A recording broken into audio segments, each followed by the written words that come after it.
ഓം ശ്രീ ആഞ്ജനേയ നമ. MSV4 astro റിസർച്ചിലേക്ക് എല്ലാവർക്കും സ്വാഗതം. ഞാൻ MS വിനീത്. ജ്യോതിഷപരമായ പല ആവശ്യങ്ങൾക്കായി എന്നെ സമീപിച്ച ആളുകൾ റിക്വസ്റ്റ് ചെയ്തതിൻ്റെ അടിസ്ഥാനത്തിലാണ് ഞാൻ ഈ വീഡിയോ ചെയ്യുന്നത്. അവർ ചോദിച്ച ചോദ്യങ്ങൾ ഇതൊക്കെയാണ്.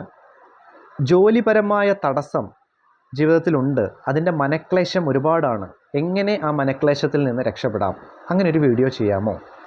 വേറെ ഒരാൾ ചോദിച്ചു, ജോലിയിൽ നല്ല രീതിയിൽ നിൽക്കുന്ന കുറച്ച് സമയമായിരുന്നു, പക്ഷെ പെട്ടെന്ന് അവരുടെ ഉന്നത തലങ്ങളിലിരിക്കുന്ന ആളുകളെ പ്രീതിപ്പെടുത്താൻ കഴിയാതെ പോയി, ജോലിപരമായി സാറ്റിസ്ഫാക്ഷൻ ഒന്നും കിട്ടുന്നില്ല, പെട്ടെന്ന് ജോലിയിൽ ഡൗണായി. അപ്പോൾ അങ്ങനെ മാനസികമായി ഒരുപാട് പിരിമുറുക്കം സംഭവിച്ചു.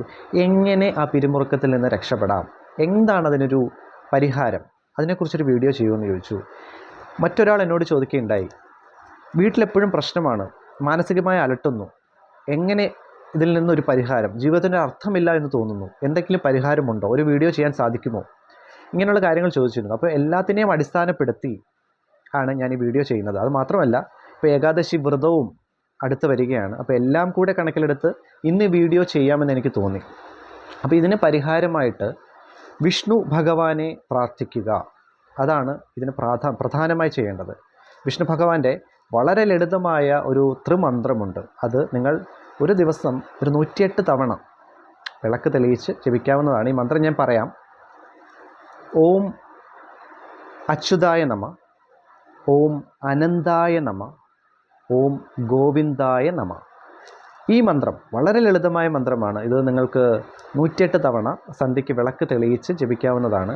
ഒരു മാസത്തിനകം നിങ്ങളുടെ മാനസിക ക്ലേശം അങ്ങനെ എന്തെങ്കിലും ഉണ്ടെങ്കിൽ അത് മാറുന്നതാണ്. പ്രത്യേകിച്ച് ഒരു മനുഷ്യന് ഏറ്റവും ഇപ്പോൾ ജോബിനെക്കാട്ടിൽ ശ്രേഷ്ഠമായി വേണ്ടതെന്ന് പറഞ്ഞാൽ മനസാന്നിധ്യം കൈവിടാതെ നല്ല രീതിയിൽ മുന്നോട്ട് പോകുക എന്നുള്ളതാണ്.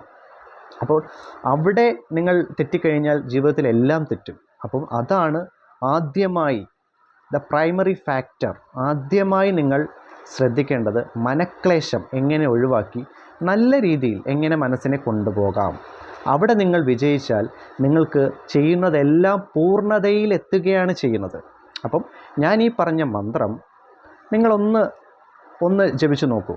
അതുമാത്രമല്ല, ഇതുകൊണ്ട് വേറെ ഒരു പ്രയോജനം കൂടെ ഉണ്ട്. നിങ്ങൾക്ക് കിട്ടാൻ കുടിശ്ശികയായി കിടക്കുന്ന ക്യാഷ്, നിങ്ങൾക്കെന്തെങ്കിലും പണം എന്തെങ്കിലും ഉണ്ടെങ്കിൽ അത് തിരിച്ചു കിട്ടുന്നതാണ് ഈ ഒരു മന്ത്രം കൊണ്ട്. അത് മാത്രമല്ല, കുടുംബത്തിലുള്ള ഐക്യം, ഐശ്വര്യസിദ്ധി, ഇങ്ങനെയുള്ള കാര്യങ്ങളെല്ലാം സിദ്ധിക്കുന്നതാണ് ഈ ഒരു മന്ത്രം കൊണ്ട്. അപ്പം വിഷ്ണു ഭഗവാന്റെ ഏത് രൂപത്തിലും നിങ്ങൾക്ക് പ്രാർത്ഥിക്കാവുന്ന, ഏത് രൂപത്തിലെയും ആരാധിക്കാവുന്നതാണ്. ഇപ്പം ദശാവതാരത്തിൽ ഇപ്പോൾ ഏതെങ്കിലും, ഇപ്പം നരസിംഹ ഭഗവാൻ ആയിക്കോട്ടെ, അതുപോലെ ഞാൻ നേരത്തെ പറഞ്ഞ പോലെ ശ്രീരാമചന്ദ്രനോ ശ്രീകൃഷ്ണനോ ആയിക്കോട്ടെ. അതുമാത്രമല്ല, ഇപ്പം അനന്തപത്മനാഭ സ്വാമിയോ ഗുരുവായൂർ ഉണ്ണിക്കണ്ണനായോ എങ്ങനെ വേണമെങ്കിലും, ഏത് രൂപത്തെ വേണമെങ്കിലും പ്രാർത്ഥിച്ചോളൂ. പക്ഷേ ഈ ഒരു മന്ത്രം, ആ മനസ്സിൽ ആ ഒരു സങ്കല്പം വന്നുകൊണ്ട് ഈ ഒരു മന്ത്രം ജപിച്ചാൽ, ഈ ഒരു നാമം ജപിച്ചാൽ പൂർണ്ണത 100% കിട്ടുന്നതാണ്. ഈ ഒരു വീഡിയോ ഇങ്ങനെ റിക്വസ്റ്റ് ചെയ്തതുകൊണ്ടാണ് ഞാൻ ചെയ്യുന്നത്. എല്ലാവർക്കും ഇതിൻ്റെ പ്രാധാന്യം മനസ്സിലായി എന്ന് ഞാൻ വിശ്വസിക്കുന്നു. ഒന്ന് പരീക്ഷിച്ച് നോക്കുക. ഇത് ഇഷ്ടപ്പെടുന്നുണ്ടെങ്കിൽ, എൻ്റെ ഈ വീഡിയോസ് ഇഷ്ടപ്പെടുന്നുണ്ടെങ്കിൽ തീർച്ചയായും സബ്സ്ക്രൈബ് ചെയ്യണം. മറ്റുള്ളവരിലേക്ക്, ഇങ്ങനെയുള്ള കാര്യങ്ങൾ കേൾക്കാൻ താല്പര്യമുള്ളവരിലേക്ക് എൻ്റെ ചാനൽ എത്തിക്കുക. എല്ലാവർക്കും നന്മയും ഐശ്വര്യവും നേർന്നുകൊണ്ട് നന്ദി, നമസ്കാരം.